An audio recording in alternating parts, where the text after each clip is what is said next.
A warm welcome to everyone joining us from across the world. My name is Arne Visser. I am the course leader, the major leader of Agrarian Food and Environmental Studies major. And next to me are two AFES students who will introduce themselves shortly. So I'm currently coordinating the major.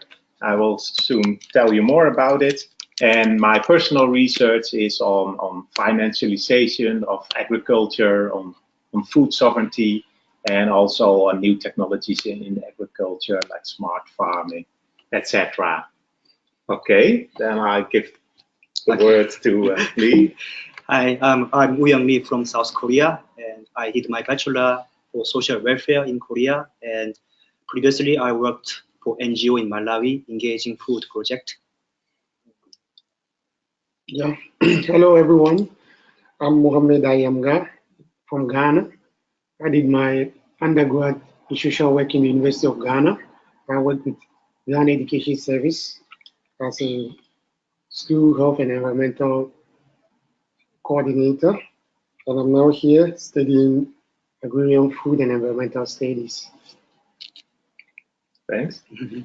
Okay, let's go to some information about the MA program at the ISS. So in general, for all the majors, we have a program of 15.5 months.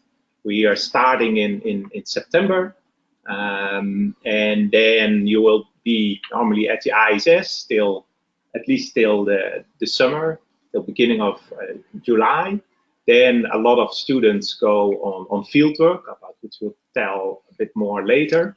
And then people return from their fieldwork, and then in autumn you will be again at the ISS. You will be under supervision of the supervisor and second reader. You will be working on your research paper based on your fieldwork, and then yeah, if everything goes well, then in early December you will receive your master title.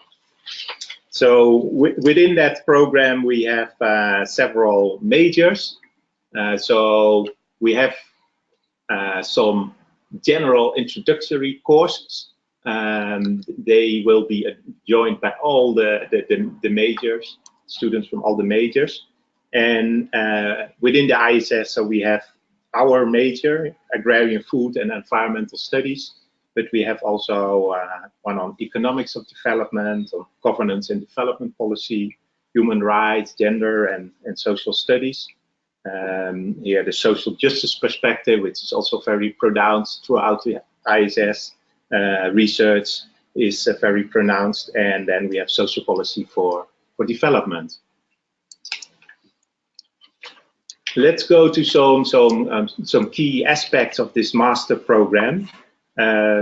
So I think what I like at the ISS, I joined the ISS a couple of years ago, and what I heard from students is that it's really very international, diverse setting. And I guess now it's a kind of buzzword to claim you're international, but when I get students here and also other scholars, they are really amazed by how totally diverse the ISS is. Recently, last year, I did a farm visit and we went to a Dutch farmer with our AFES students. We were there with 25 students, and he asked, from which country are you? And I said, do you have 10 minutes? And we, well, because we have 20 nationalities. So that's one, I think, very exciting thing. People come from not only different international backgrounds, but also very diverse in terms of their professional background, whether from NGOs, from policy governments, from farmers movement, from environmental organizations, from private sector. And also another key element, I think, is which is quite characteristic for the ISS major, is that not only you do coursework, you write essays, but you really do proper research. You can do field work in whatever country you prefer to do. or an extensive literature review, but it allows to really do your own research under the supervision. And yeah, maybe that's something you to comment on. Yes, in terms of research, actually you can do all your research based on your own interest. And these steps are really, really reachable. Basically, every week you have a meeting with the supervisor and they guide you if you need help. And also, they are not just scholars, but they are also activists, and they are also, their whole knowledge is reflecting whole realities in the world. So they are not just giving the knowledges, but the knowledge based on their living experience. So it kind of really link the gap between the reality and theoretical perspective. And also the huge human network they have really accommodate your own interest. For instance, maybe you have some interest on maybe indebtedness on farmers. Maybe my lecturer will link you to some authors and or actual thinkers, so they can be really, really nice source. And also administrative support, which is funding, also give you more chance for you to go to field work to engage deeply to your interest. I think that's a really nice point to study here. Yeah, and I think the beauty of it is that you have a choice of choosing your supervisor for it. Some supervisors are very flexible. They'll tell you if you're not ready for what you want, maybe you can opt for it, and the department has arranged for that. So you have a choice to make, even though there are not many, but they try their best to put you in your area, link you with the supervisor that is in that area. I, for instance, I'm doing C, and I initially opted for environmental topic on logging, but I changed it to last minute and it was accepted, and then I'm now on it. So that's the beauty of it. So I think when it comes to the RP, our supervisors are helpful and they are accommodating and ready to help you from the start. Do you already start your research paper topic at the beginning of the first term, or at the beginning already? Yeah, mostly what happens is that you are coming here with the motive that the main thing is with the research. So you come with already the topic in mind. Okay. That is what I came with. I came with a topic in mind. For the past 6 months, I've been looking for materials, literature on it. But after a topic which we'll discuss later, after taking a course, my view changed on the topic. I had to say that I'm more interested in something else more than what I've been battling with. And that's the beauty of research. Okay. You might be thinking what you have in mind is ultimate, but you have not given it a good thought. There is other things that you are more fitting. Okay. So after 2 months in this course, food politics, it changed my mind. And I switched to a very beautiful area, which I said I love it. I'm very interested and passionate about it. And that's why we have started. But basically, we don't start the research in the first term. It starts in the third term. In the third term? In the third. Okay. Yeah, we don't start in the first term. Anything to add, Woo-Young? I think this whole curriculum is really well formulated from term one, given the diversity of academic background.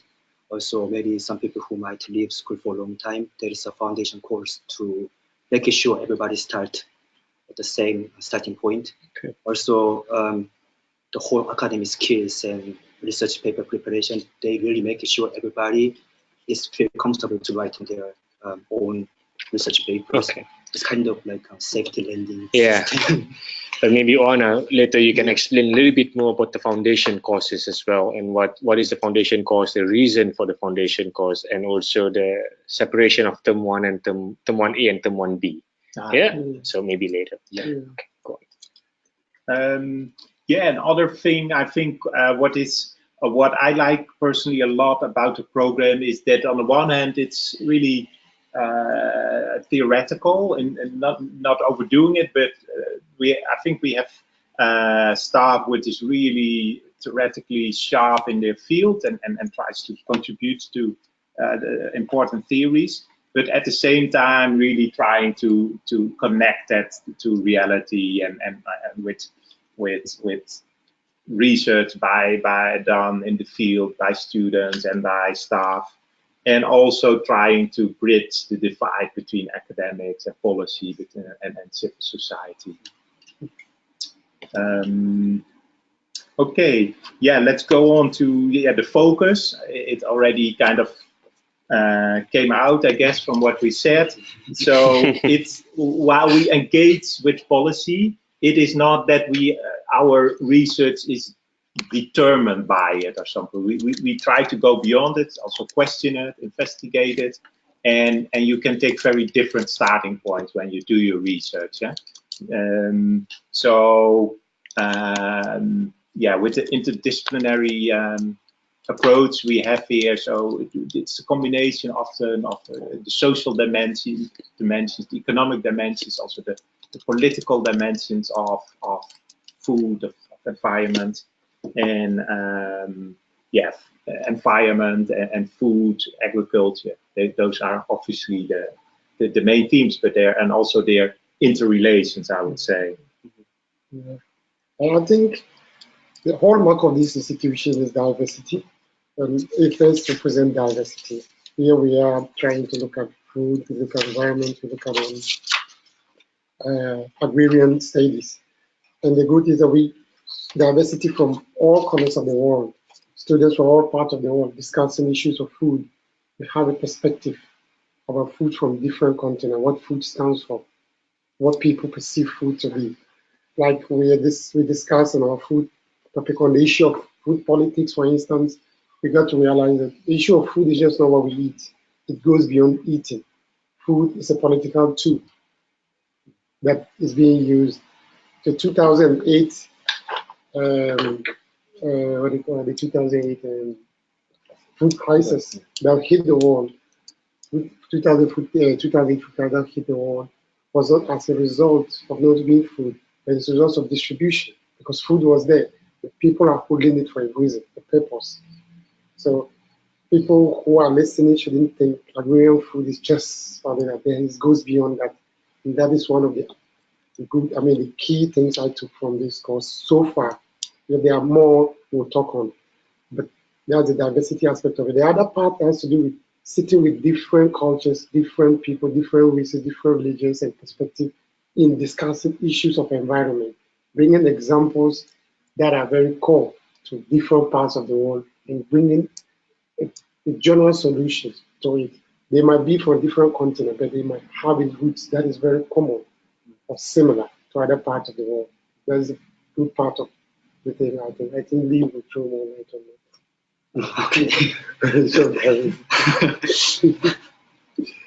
Okay. What I like about the lecture is they are not only taking one side, but they try to keep us to have a more different lenses from different schools, not really sticking with like one theoretical basis. Maybe, for instance, maybe we talk about food policies. They don't want us to analyze by Marxist lens, but they want you to use another maybe new institutional or radical populist view of to see it. So like we are not just sticking with only one perspective, but we just are exposed to more chance to use this different perspective as tools to see the world. Also, there is one of you studying here. I plan to add something to it, but you said it so nicely. I guess that says it all. Yeah, maybe we go on to a bit more to the program itself. So I'll take that here for me, so that we get the same fact.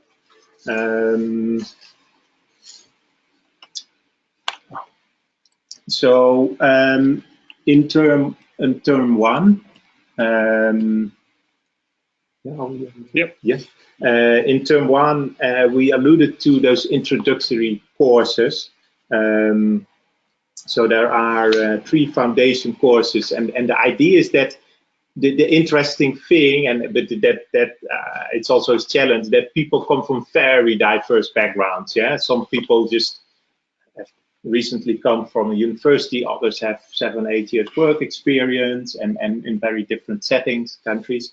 So we cannot assume that everyone has the same background. And I think that is also, that's a challenge, but at the same time, this is the beauty of it, because we have to think like, what are really the key things you really need to know to have a useful debate and theoretical debate about development and really get insight in that. So there are 3 courses where main concepts which we need for the study of development are discussed, yeah, like class, like gender.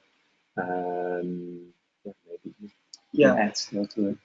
Yeah, it really makes sure we start from the same point. Also, the other thing is, it's not only like a homogeneous course for everybody. Depending on their background, they can choose between intermediate and advanced. So also, it kind of accommodates individuals' interests as well. Yeah, so those courses are done largely with the different majors together. And that's the first term, which is kind of the autumn, beginning of January. And then already in the second part of this first term, so the later part of autumn, you are already starting with courses in your own major. Yeah, so you're starting with those courses, and then by that time you can also start thinking about the methodological courses, and that will then be when you're getting towards the winter to term 2. Then you can do methodological courses, but then we also have a more advanced courses within your own major, which you can also complement with other courses. You're free to take more of them. And then in the beginning of spring, you start to work really on your RP, your research paper. So first it's still in groups, so you have also group discussions within major and smaller groups. And then after that, that is already in this phase we are now, that you're meeting with your supervisor and second reader to discuss and advance your RP. If I quickly add why we have term 1A and term 1B, it's like term 1 is more like I just keep repeating this. We just start from the same point. Also, we have a chance to think about what was the traditional way to develop the world and what was the problem and how do we make it better.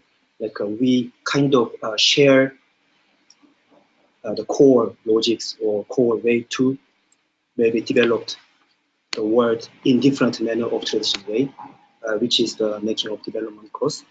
And term 1B is more like you get into your own major and try to have a chance to expose yourself to different issues within the course, which is maybe can be food or land grabbing or nature conflict, whatever it is. So it's like term 1B, you try to build up them and you kind of develop your idea, which is fits your interest, so that you can choose term 2 and term 3, the course which fits for you. Also think about future idea of your research paper as well. Yeah, I think to add to the term 1 course, the introductory courses, which specifically target development, which is very core to the institution. We are not only taught of development, we are looking at different narratives behind development. What in essence is development? Development not like the mainstream development we have here, we see it. We have an opportunity to critique, taught how to critique issues of development. Development based on the environment, not development as a global phenomenon. So the term 1, the good apart from putting up the foundation blocks, but you also have the opportunity to debate on the issue of development globally, especially those of us coming from the global south. So I think that's one of the good things about the term. Like you say, the term 2 is very important because it shapes your IP, your prospect of the IP after the term A, which is basically on ecology and food politics. We talk about the environment and the food aspect of AFES, and then you begin to put on ideas, whatever you have in mind, whether what you are thinking is really what your interests, or whether you have what it takes to do what you have already planned doing before coming to the institution. So I always use myself as an example. I have a topic only after term 2 that I realized that no, I need to look at this topic, which is also equally important, like what I had there. So the term 2 is good. So I'm very enthused about the way the programs are set up, from moving gradual processes, preparing you from the first 2 months to the second 2 months, then moving you to the course level itself, then preparing you for your research program, which is the ultimate. Yeah. So trying to summarize. So in the beginning, you have this foundational courses, really about development, a different key concept. Then the 1B, so the latter part of the autumn, you have one big introductory course on your major, and there are blocks of different themes which you encounter also later in the courses. So there is one block already about food. There is a block about political ecology, and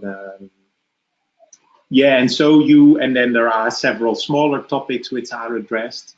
And that helps you then to make choices also later on between the courses you want to do within the AFES major, whether you want to go more into direction of food, more into political ecology, natural resource management, or agrarian transformations. Okay. Yeah. Would you like to go? Would you like to go back a little bit on the slides? Yeah. Let's do that. Maybe the overlapping areas of expertise. Should we start from there, or? Yeah, we can. Let's start from there. Yeah. Okay. Yeah. So now we have the overview of the program. A little bit more about going into those themes. So there are kind of 3 blocks which you encounter already in term 1B in autumn, in one course, blocks of at least 3 lectures and assignments. And one is on agrarian politics. So it is about themes like transformations of labor in rural areas, the globalization and transformation of markets, of livelihoods, the whole restructurization of farming with coming in of migrants, or smart farming, land grabbing, peasant differentiation, and food sovereignty. And all those themes, a lot of them are also actively explored outside the course, because there are lots of lectures, all like visiting scholars who give lectures and conferences on those themes. Then the other is food politics. So it gives a kind of global view on politics in food globally, but also cases, local cases. And it discusses issues like corporate food concentration with supermarkets, big food traders, the trend to more ethical food consumption, food justice, food waste, etc. And then we have environmental politics.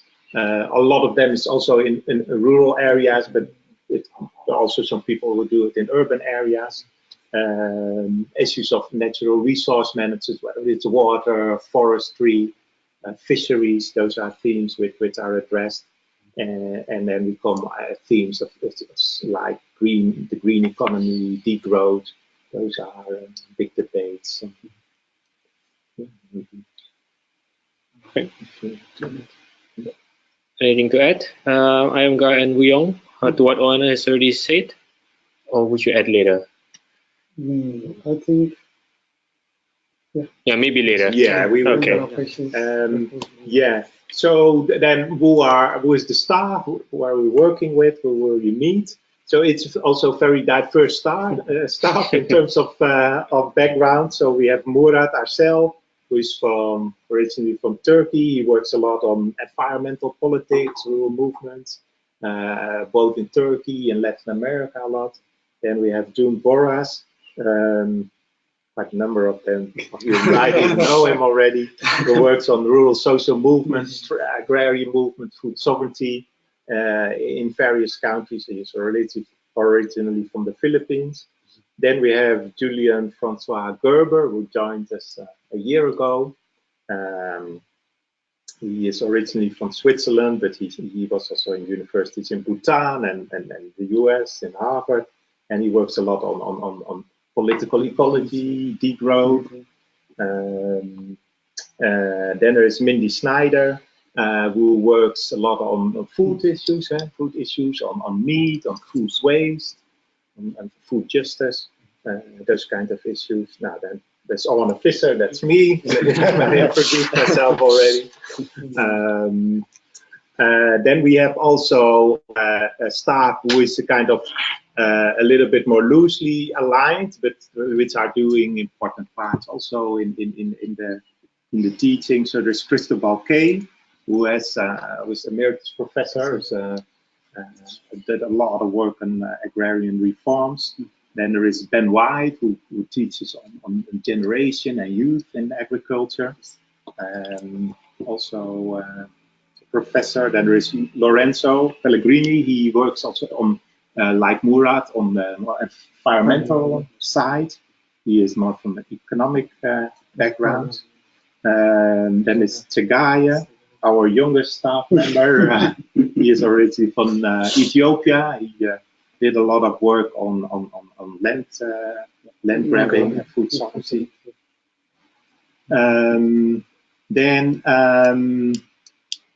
Yeah, let's a few things more about the teaching. So this diversity, it's a kind of automatically gets into our into our teaching also, because everyone brings its own or her own background with him. So also we have different formats of lectures, quite a lot of assignments. Some are kind of experimental. Maybe later you can talk about the food food assignments. Then I guess the staff there is a kind of community sphere, I think, with not a big hierarchical distance, and we have study visits, for example, to farms here in the Netherlands, but there is also Rotterdam. There's a big port in the global food flows, for example. Now maybe you can ask. Did you also go somewhere outside from the Netherlands? Yeah, we went. Yeah, it's true. We went. That was last month. We had a study trip to Barcelona, where we visited a very interesting place called Camesdeo. It's a community largely that are living in a peasant type of lifestyle, who are trying to live outside mainstream life.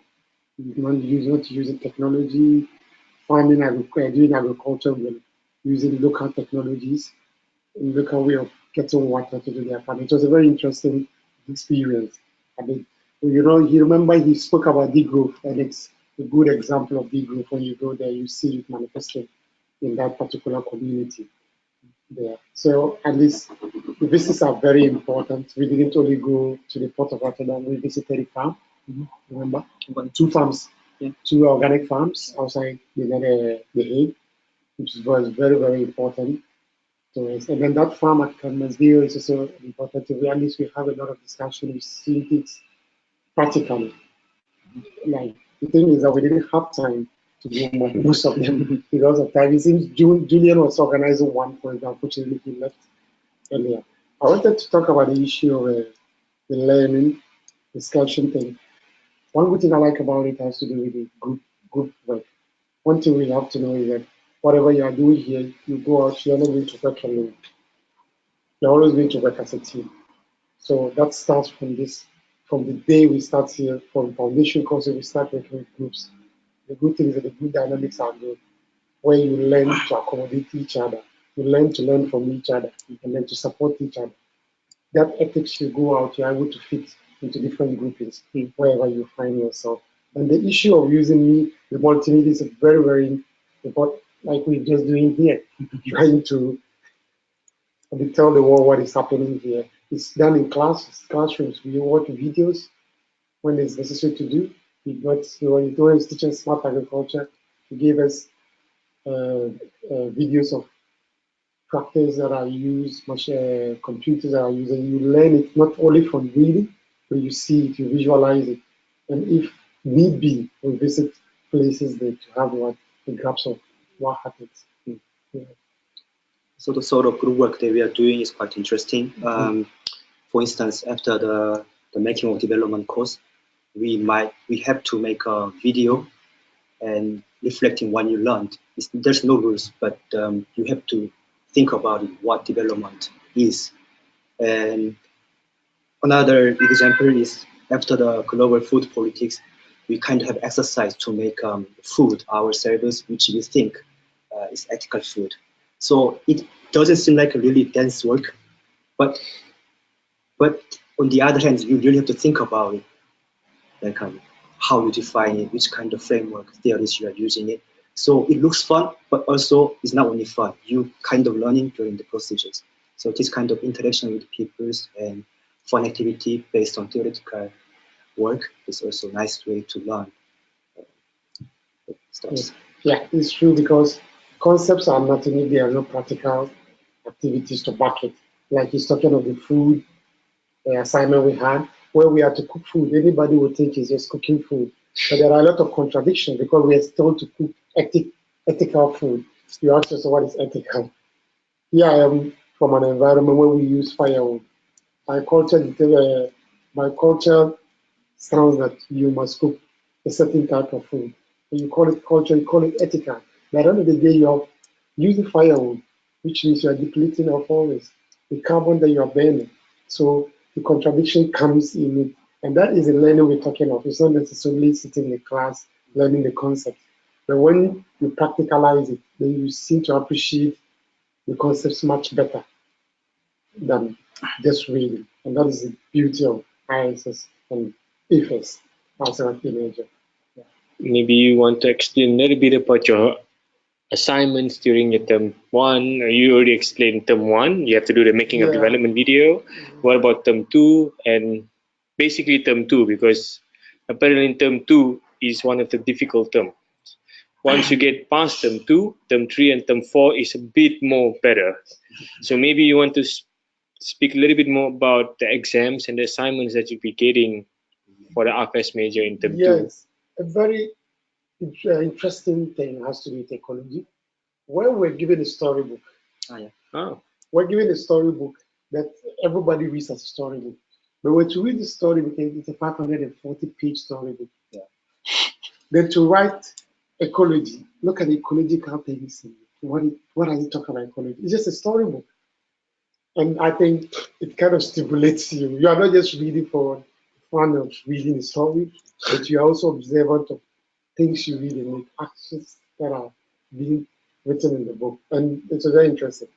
On the issue of assignments, you have an opportunity. We will not talk about it. I don't know whether you talk about it, about the failure when you don't get a mark. You have an opportunity of writing. Yeah. So you're saying that if you did not pass your paper, you have the opportunity of rewriting the paper. Okay. Which is very important. Okay. Yes. And people should not be scared about the issue of failure. About you fail a paper now. Sometimes, like you said, some of us have not been in school for a very long time. When you come, it's difficult to catch up. But you always catch up. That's why the opportunity, the institution understands this. So they give you that opportunity to rewrite a paper. So when you fail, it doesn't mean it affects, because that is what the assignment is looking to tell you. You have the group assignment, you have the individual assignment, 1, and the main test 2. So that gives you the opportunity to follow. So in every quarter, 3 quarters are broken into a term. Every quarter of it you write, so that you keep on building. So you always have opportunity in each quarter to risk. So it is not that scary. But you have exams? Do you have do you have to come in, or do you have to take home exams? Or Term 2 was home take exam. Term 2 basically is home take exam. So term 2, you have a take-home exam. Take-home exam. Okay. For AFES, term 2, always a take-home exam. It's only term 3 that natural resource, they will be doing a written exam. But those who are doing agrarian transformation will have a take-home exam. Okay. So you don't necessarily need to sit in a class 2 hours. You can give it 2 hours on your own to write it and then submit it. So it's very flexible. So this naturally takes you to the next slide, which are the pictures of the food. Okay. The most exciting part of your major. Yes. So maybe Honor, you want to say something about this, or do you prefer to say something, or would you like the students to say something? Just 2 words. I think when I joined a couple of years ago, it was also a new experience for me to kind of the whole community and students and staff preparing food. But yeah, I'll let you talk about I think I've said something on it earlier about the issue of food, which was really revealing the way the concept of food, like I said earlier, not seen just like some means of survival or human need, but it's capital. Capital, it is the way of, food defines the world. People use food to get what they want. People use food to marginalize others, dispossess others because of food. Communities, wars are fought with food. Maybe it won't come clearly, but when you analyze and diagnose into the issue, you realize that it's all about food. And it's one of the biggest problems we are facing today. And that has really, that has really interested me a lot. That's why I'm into where I have dived to do my research right now. Because we see things in the face value, but behind it, there are a lot of things that goes on. The issue of food. It was a very interesting area. Look at the corporations, concentrations that are into food, global corporate concentration that are into the food politics. You look at what people use food as leverage for other things. People use food as a means of achieving a lot of things. So it's a very interesting thing for prospect ISS students who are coming here to do AFES. It's a very good thing, a very good course to look at. Very interesting. I don't think time is here for us to talk much about it. Lee has something. Do you have anything to add, Lee? Beside this food assignment, I really like this idea of communities. Okay. Most people come from different countries living home, so sometimes it's difficult to study or managing everything by ourselves. But somehow this kind of homework and just trying to make foundation courses kind of make us or bind us as a community. So like nobody is excluded. Some point you are in part of community. I think this idea is that I really like. We are small families, we are community, we help each other, sharing whole ideas, and especially in this very diverse human resource pool. We just learn from each other, so it's really another beauty of studying here. Thank you, Lee. Maybe Honor, maybe we can go to the next slide where you talk about all the terms. Maybe you can go through really quickly because you did explain a little bit already. Maybe you explain the terms and then more on the specialization. That would be great. Yeah. So just it's new for most of you, or maybe you took a brief look at the website. So we start in November, October, the introductory foundation courses for all the majors. Then the second part of autumn, term 1B, we have this introductory course to AFES, where you have the different blocks of themes which you will encounter later on. And then in term 2, you can choose, you can take global political ecology, which is a different, actually all of those courses have mostly some guest researchers from but there is one course leader. So the one on global political ecology is by Julian Gerber. it deals with issues of environment. Political ecology is a kind of overarching framework to analyze different environmental aspects. There is elements about around debates about degrowth, about what is sustainable. And then we have global food politics given by Mindy, also in term 2, which takes a global dimension, but looking both at the big global powers and policy documents, but at the same time, that's a kind of, I would say, a structuring principle. At the same time, looking what are the responses from bottom up to those developments in terms of food sovereignty, food justice. So that is very interesting. These two movements are really explored. And then in term 3, have the course Politics of Natural Resource Management.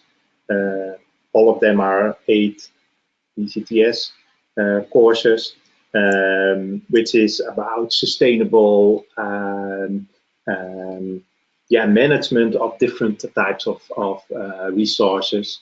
Lorenzo Pellegrini, Murat Arcel are main course leaders here, but they bring in experiences from Latin America, from Turkey, from different parts of the world.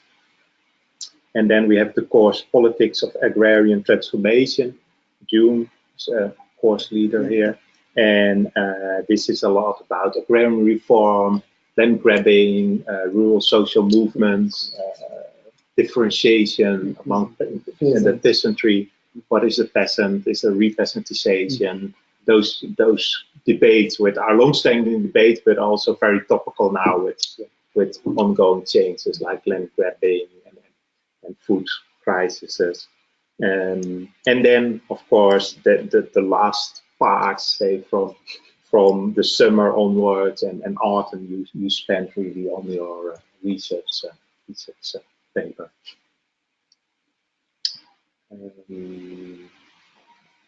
And then you can take 2 specializations. You can take more agrarian and food studies. So then you choose those courses on global food politics and politics of agrarian transformation and your research paper.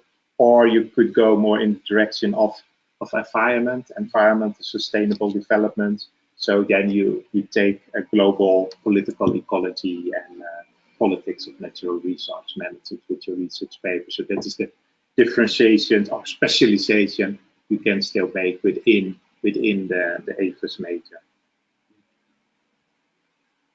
Okay. So yeah, in terms of the structure, then you will have an MA in development studies, the major in agrarian food and environmental studies, and then within then, that's optional. You can still have a specialization and have that also marked on your MA certificate, if you like, within those 2 specializations I just mentioned. So actually, it is quite flexible what you can do, whether you want to specialize or not. And then RP papers and the themes, they are quite diverse. So you see here on the screen, you see some examples. I mean, it's just too broad to discuss them all. And then in terms of the ISS still more broadly, one reflection of the networks the ISS has, and then within academics, also within also beyond that are the journals, the international journals which are at the ISS. So the Journal of Peasant Studies is headquartered here at the ISS, which is excellent because it's also initiating the journal a lot of debate by organizing conference, most of which are actually organized here at the ISS. So that really allows you to get in contact with the people whose articles you read during those conferences. With this, I can think quite a luxury that they come just right to the institute, and you. In March, we had one big conference, and a lot of students were volunteering and participating. Yes. And then we have development and change, more broadly, development journal, one of the key articles in development studies, key journals. And we have also the Journal of Agrarian Change, one of the editors, Christopher Kay, here at the AFES. And the same out through regarding networks beyond academics. So all this AFES staff is really well connected within all kinds of agrarian movements, NGOs, alliances, which is also, I think, which you see in the lectures, that in terms of the examples given just from reality, and it is, I think, also helpful when you do your RP that you can profit from those networks.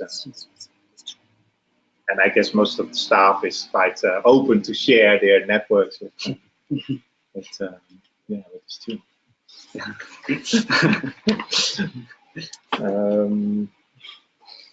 Okay. I guess we. Yeah, thank you, Honor. Thank you, Ayamga and Woo Young Lee. Not many questions, and also we took a good 45 minutes, and most of the questions has been already answered during your informal discussion, so that is excellent. Maybe a question for the students, particularly about living in the Netherlands, in The Hague. Any culture shock when you first came here? Anything that they should be aware of in terms of the culture in the Netherlands? Or were you guys like came here and you guys like, okay, this is it, this is my thing, I can blend in here easily? Everyone speak English, everybody is okay here, right? Yeah. So maybe you can explain a little bit more. I don't know, for cultural. How I mean, for example,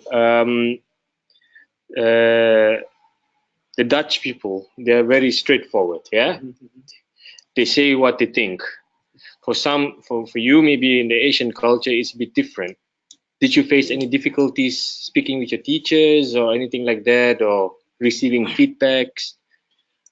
No, I think it can be stereotypes. Okay, I have good. some Dutch friends and also my supervisors. Yeah. And mostly they are really nice. And I mean, also maybe if you are aware of maybe their characteristics, then I don't think there will be that much trouble to read it. And to be honest, personally, I normally engage with the students here, and normally we only have one Dutch student. Oh yeah, that's true. It's more like it's not about how you interact with Dutch people, but like you are more open to, like, culturally flexible to all other cultures. I think that's more important. Okay. I'd say. Anything for you to add, Ayamga? I think, like he's rightly said, you don't have much contact with all the outside Dutch, apart from going to the market, going to institutions, which are normal protocols you follow. But the first culture shock has to be with when the diversity issue we talked about, coming together for the first time from different places. How to integrate, beginning was a problem. Yeah, but as time goes on, like he said, we begin to form a community, which is normal. You just don't fit in a society. I mean, people come with their biases. So they need time to understand and then learn to appreciate others' culture.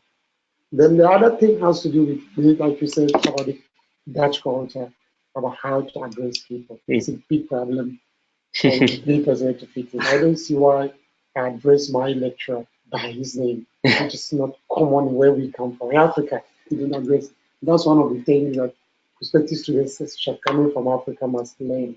When they come where we are groomed, you call a lecturer by his side. You say doctor this. You say professor, it's a professor that. We hear lecturers are very friendly, and they say it's a Dutch thing.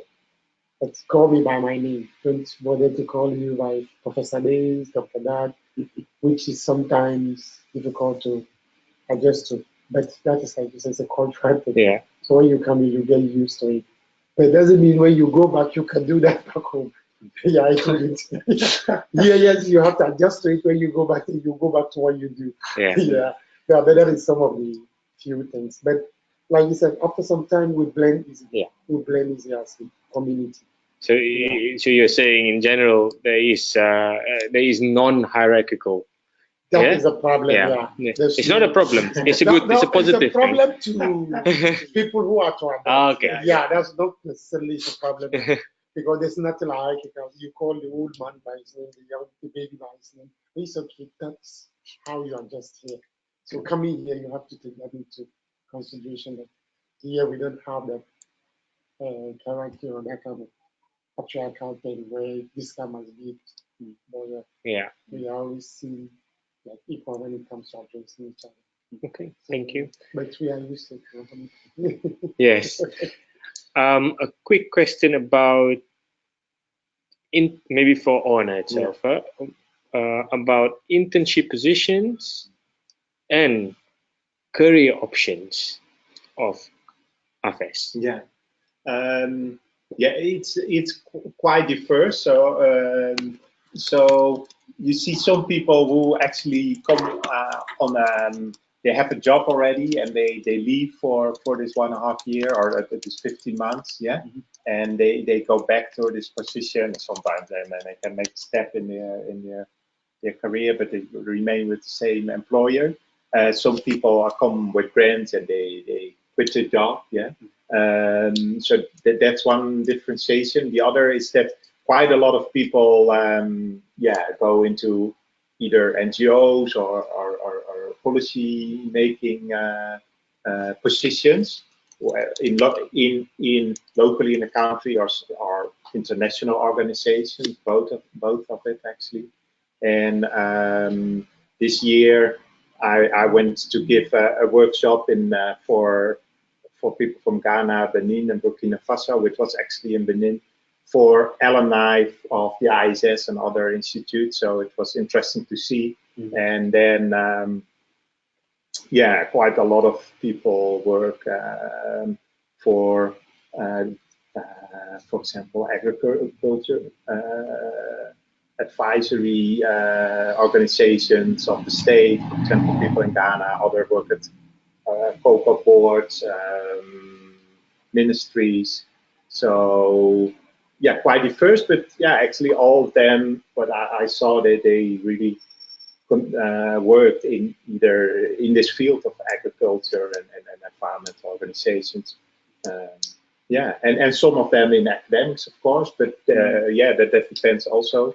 So some that's also interesting. Several students I supervised over the past years, they have become PhD students, either here at the ISS or I'm co-supervising and they are at another university, for example. Okay. Yeah. So, but for internship per se, you can do internship, but it's not necessary to do it. No. So most people do more an academic research-oriented RP. And sometimes that is research which is more or less for the benefit of organization they work for already.